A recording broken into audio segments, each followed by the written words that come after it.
Welcome to Unit 9, which is functions and their graphs. So, a function means that no x value is repeating. So, no x value repeating. Domain are the x's and range are your y's, when we know that.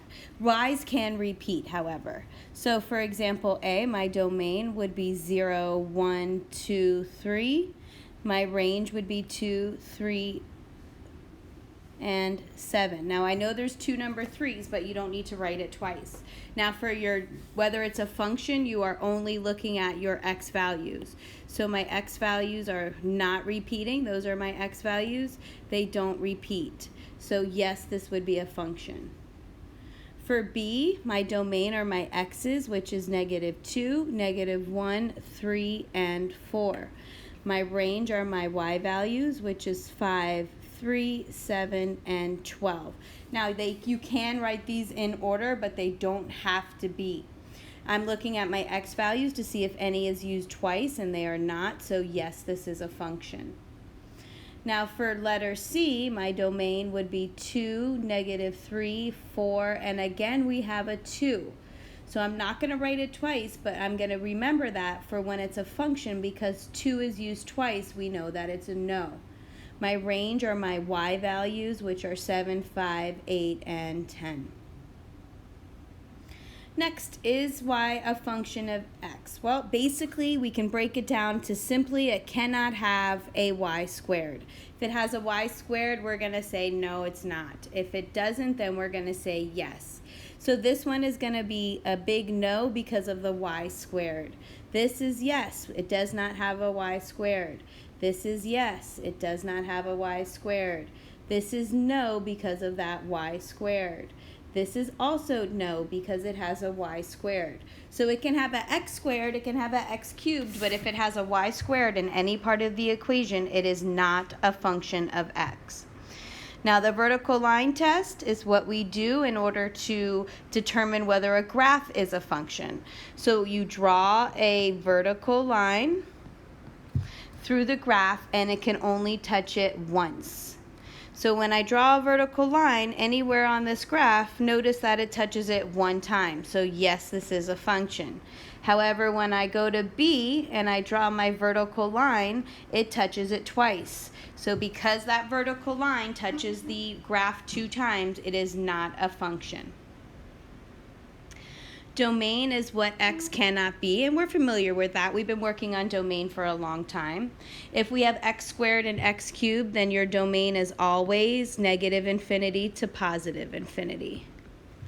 If it's a fraction, you set the bottom only equal to 0 and solve.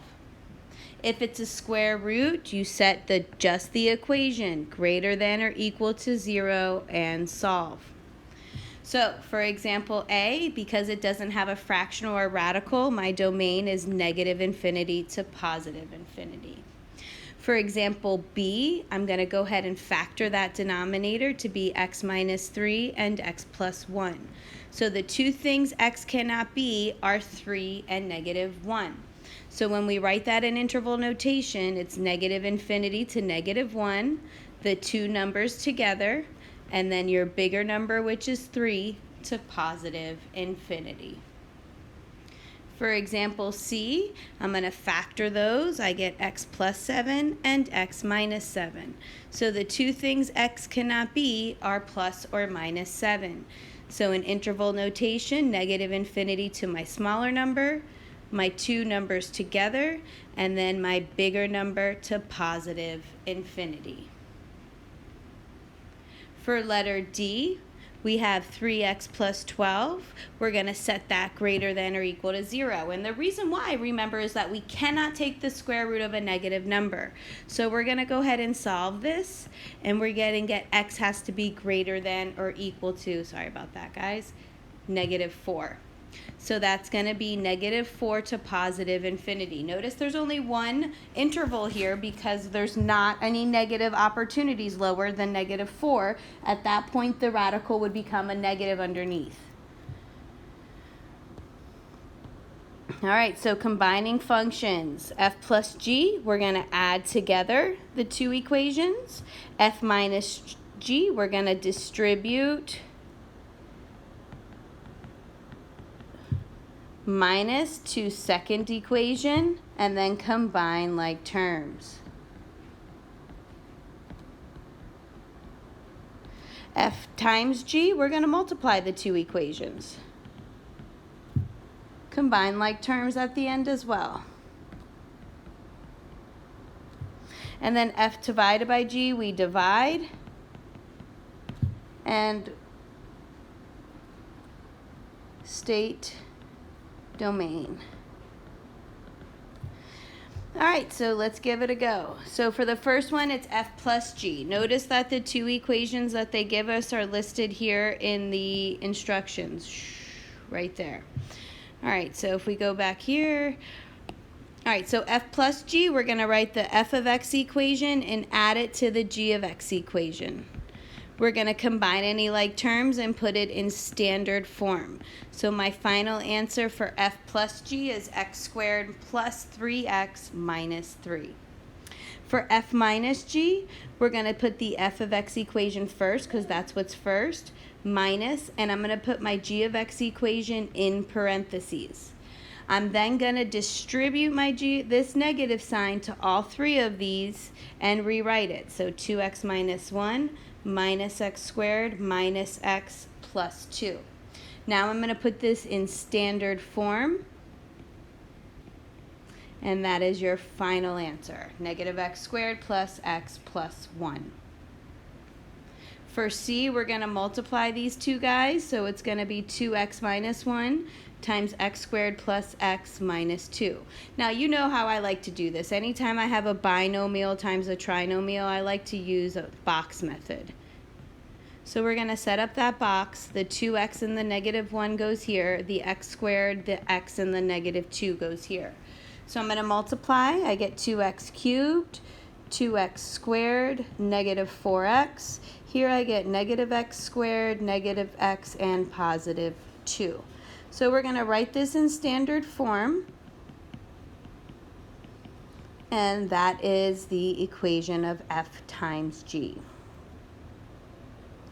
For the last guy, we are going to divide these guys. So it's 2x minus 1 over x squared plus x minus 2. So if I factor that, I get 2x minus 1 over x plus 2 times x minus 1. And nothing cancels, so this would be my answer. If it asks for the domain, it's negative infinity to negative 2, negative 2 to 1, and 1 to infinity. That's by setting the bottom equal to 0 and solve. All right, so let's do one more. So f plus g. F plus g, we're going to do x minus 5 plus x squared minus 1. So we're going to add up together. There's really only the negative 5 and the minus 1 that we can combine. For f minus g, it's x minus 5 minus. We're going to put this in parentheses so we remember to distribute that negative sign. So x minus 5 minus x squared plus 1 brings my final answer to negative x squared plus x minus 4. F times g, we can FOIL these if you want, x minus 5 and x squared minus 1. So my first is x cubed, my outer is negative 1x, my inner is negative 5x squared, and my last is plus 5. So in standard form, we'd be at x cubed minus 5x squared minus x plus 5. Last one is f divided by g. So again, we have x minus 5 on top, x plus 1 and x minus 1 on bottom. That's just x squared minus 1 factored. So my domain here would be negative infinity to negative 1, negative 1 to 1, and 1 to infinity. All right, so the last thing we have to do is compositions of functions. This little symbol with the open circle means of. So f of g of x, or fog, we plug g of x into f of x. 4x. G of f of x, which is this guy right here, or goff, we plug f of x into g of x for x. Excuse me. Fog of a number, you plug the number into g of x first and solve. Then you plug that answer into f of x and solve. And last one, g of f of x of a number, fix that for me. You plug the number into f of x and solve, and then plug that answer into g of x and solve.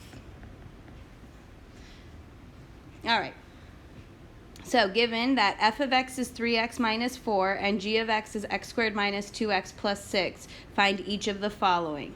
So f of g of x, so that means, and this is how I say it, the g is kissing the x. So the g of x equation is going to go into the f of x equation. So what that means is that this is going to go into this equation for this letter right here. Okay? Make that a little bit better. All right, so let's do it. So 3, there's the letter x, so in its place goes g of x equation. My next step in solving this would be to distribute. Bam, bam, and bam. So we're at 3x squared minus 6x plus 18. Don't forget to bring down that minus 4.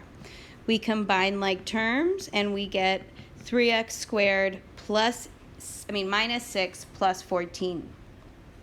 Minus 6x, excuse me. So now we're going to do the g. So f is kissing x. We're going to plug that into the g of x. So this guy is going to go in here and in here. Okay? So we have 3x minus 4 squared minus 2. There's another letter x. So I'm going to fill in the f of x equation and then the plus 6. So we have to FOIL 3x minus 4 times 3x minus 4. Distribute and bring down. So this is 9x squared minus 24x plus 16 minus 6x. I'm going to combine the 8 and 6 to be plus 14. So my final step is to combine like terms. So 9x squared minus 30x plus 30. Done. You don't need to factor or anything like that. You're not solving, you're just combining. So the last one, f of g of f of 1. So that means, that means is that f is kissing 1. So that's what we're going to do first. So 3 times 1 minus 4 equals negative 1. So now I'm going to plug in negative 1 into the g of x equation. So negative 1 squared minus 2 times negative 1 plus 6. So that's going to be 1 plus 2 plus 6. So my answer is 9. All right, one more of these guys. So G is kissing X. That's going to go into F. So this is going to go right here. So 5 parentheses, there's the letter X. So where X is goes my G of X.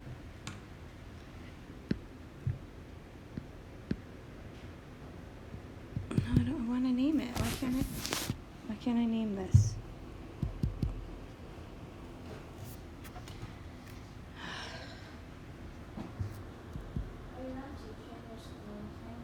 What? Can you sell this back home? This one piece. Maybe. You know the needle and threaders? There's some in my room, I think, in that. Right there. What's going on with this? Why is it? What, baby? Oh, right here. Okay. Wait, how did the thing go? It was, me and Atlanta saw the only 6